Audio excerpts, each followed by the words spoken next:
Good morning, everyone. So where do I start? Are we going to talk about global conflict, the Middle East, Ukraine? Are we going to talk about the impending financial crippleization that it looks like we're going to have in the United Kingdom? But you know what, ladies and gentlemen, before we start, can you please hit those buttons below, the follow, the like, the share button, all that sort of stuff, guys. It really helps me grow this channel, and that's down to you. So let's just start with what I always start with. Let's go onto the share screen. And if you live in the United Kingdom, if you live in Europe, this is your main attraction, I guess, right now. The war in Ukraine, the escalating conflict in Ukraine right now that's having really no let up, guys. Okay, so let's just go real quick to the share map. Where are we? Okay, so normally I focus in on this location here, in and around Pokrows. Pokrows really is the last strong defense in that region. As soon as this town of Pokrows falls, which it will do, ladies and gentlemen, as soon as that falls, you're going to see a mass movement of Russian capacity west. Now, what I've not done before is try to explain to people the actual size of this front line. Now, there's a ruler tool on here. So what I'm just going to do real quick is try and measure. Now, I know this is not going to be accurate in any, it's just going to be an estimate just to look at. So let's use this ruler tool. Hang on, let's zoom out a little bit. Let's say we start here. In fact, is that start? No, I've just clicked the wrong thing there. I guess we've got to start there. Then there. And there. There. I'm just trying to do this, guys, as quickly as possible because I don't want to, I don't want to dwell on making this map, measuring this front line as long as possible because I know it's not going to be, it's not going to be really accurate.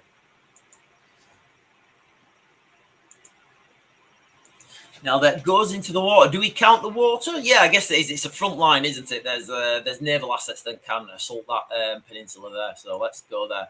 Right, so we have got a front line of 700 and well, I'm estimating a front line of 771 kilometers.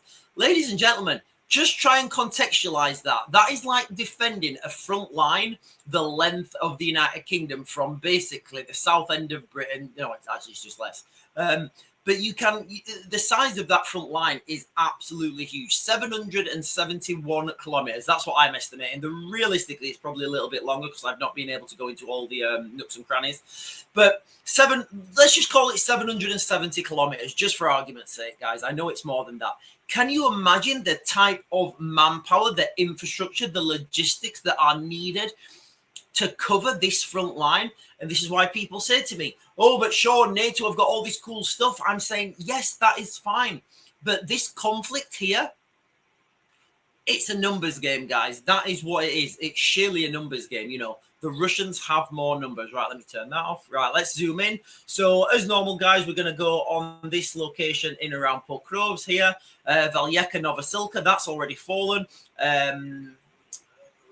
Volodya, that's already fallen. All these towns, towns, I guess, these have all fallen. Now, this was the situation this time last month. I'm just going to fast forward to today or yesterday when the map was updated and just watch the amount of ground the Russians are taking every day, guys. And people say, they're going to talk. There's going to be a peace deal sometime. There isn't, guys, okay? As long as Vladimir Putin is taking this much ground every day, why would he stop? Why would you start a peace negotiation, which is essentially a ceasefire, when you're going to take that ground anyway? It makes no sense, absolutely zero sense right now for the Russians to stop pushing when they're taking ground.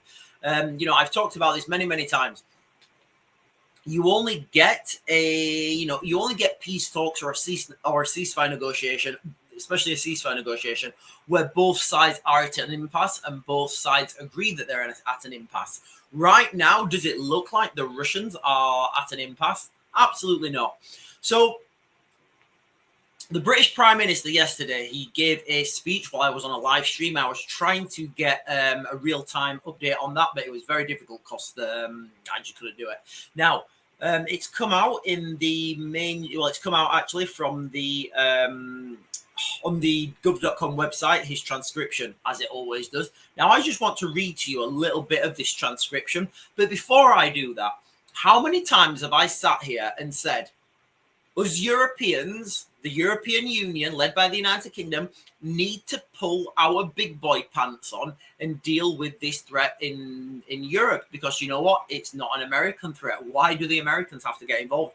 And I get it. There's going to be people saying, oh, but Sean, the Americans. Stop.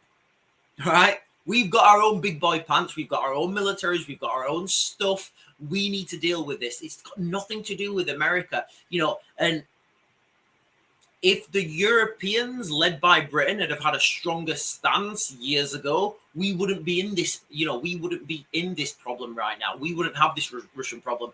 If the Europeans had have stopped relying heavily on NATO, and ladies and gentlemen, literally, how many videos have I done where I've gone through NATO and talked about NATO and spoke about its impotency and how it's not worth the paper it's written on, the examples I've given. And, people think that this NATO Article 5 is some sort of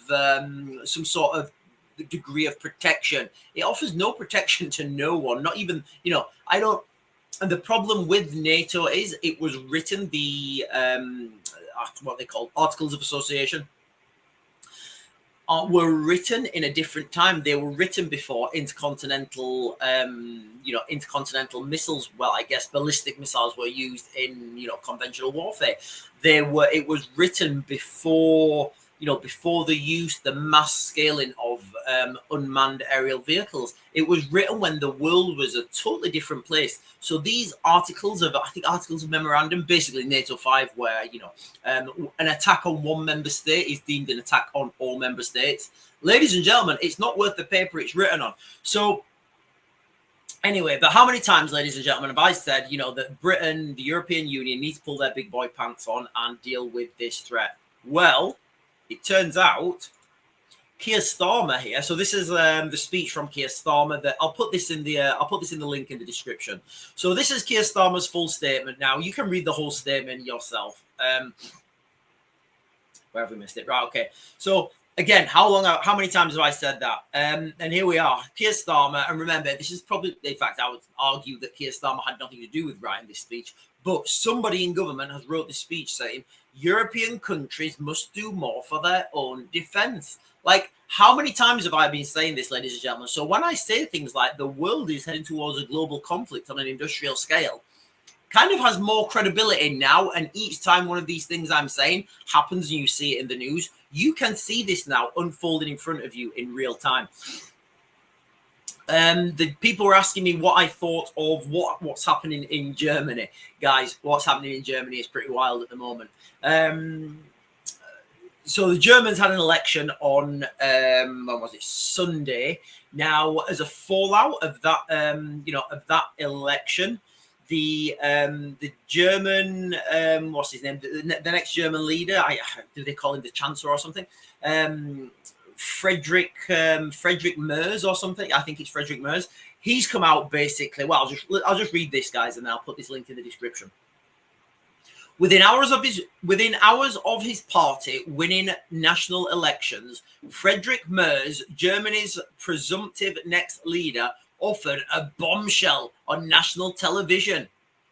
Donald Trump does not care much about the fate of Europe, he told Germans, and the priority was to step by step achieve independence from the United States. So, like, this is more of that same rhetoric, ladies and gentlemen, where the Europeans are having to step up to the mark. And what have I been saying for over a year? Literally, go back through my videos. I've not changed my tune. I've not been like a commentator who's been looking at what's being said now and just repeating it. I've been telling you things that are going to happen in the future. Right now, ladies and gentlemen, all data points are pointing to a global conflict on an industrial scale. He goes on. So independence from the United States. This was not some distant objective. He was unsure. He said whether NATO would still exist in its current form in June when leaders are due to meet in the Netherlands, or whether it will have to establish an independent European Defence Committee. Ladies and gentlemen, what have I been saying? What do I always say? I've always said this. I've always said you can't call it NATO without the United States. So I always said Britain will lead NATO or what's left of them in Europe by 2025. And I've always said there's going to have to be a new name for it. It's going to be NATO Light, the European Army, the European Security Scheme, the European Security Schedule, or something. Like, if that's not a reason to like and share my stuff, ladies and gentlemen, I don't know what is. I'm going to leave that video there, guys. So I'm going to do another video shortly after this. But I wanted the jux of that video to be quite clear. What I've said, what I've always said, go back through my videos, is happening now in real time. The Europeans are going to have to pull their big boy pants on and deal with this Russian threat. That's an inevitability, guys, all right? I've been saying this for over a year. I've been saying the date it's going to happen. I believe that all roads right now are leading to a global conflict on an industrial scale. Remember, that front line of, what did we say it was? Over 700 kilometers. Just think the amount of manpower and logistics and resources that is going to consume. Because if you have gaps in that front line, they can get exploited. And if the Russians are occupying this front line with poorly trained, poorly armed conscripts, then at any point, those conscripts can break through if there is a gap. So like I've always said, ladies and gentlemen, all right, this is a numbers game. It's a mass game. It really is a numbers game. And, oh, but Sean, the NATO army is better trained, better equipped. Yes, it is. But the analogy I always give, and it's a good one. Imagine your best football players, your best 12, the best 11 football players that the world has ever seen. They've had the best diets for the last 5 years. They've had the best training. They've got the best shorts and the best football shoes and the boots and the best shin pads. You know, they've got all the best equipment. 11 of them, the goalkeepers ready. They're ready to have their game of football. Guess who comes out of the changing room on the other side? 1,000 football players who have been down the pub. They've been drinking beer, eating pies. Half of them have got football boots on. The other half have just got normal trainers on. Some of them are wearing jeans. Some of them are wearing shorts. It's just a mixed match of 1,000 people.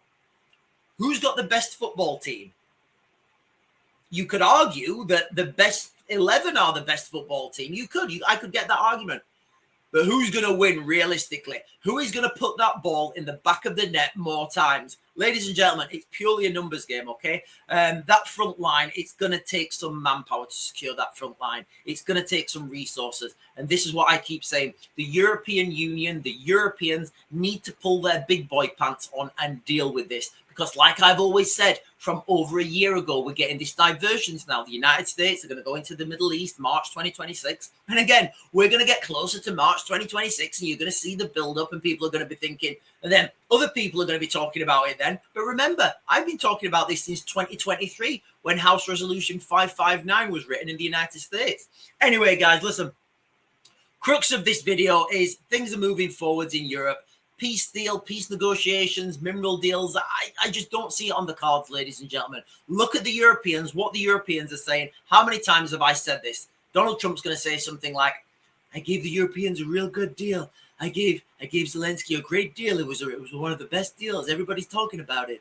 But nobody wants that deal. Putin didn't want that deal. Putin actually said to me, he said, Donald, you gave him a great deal, but we can't stick by that. So I said, you know what? We'll let the Europeans fight. I don't want $1 more of U.S. taxpayers' money going to that conflict.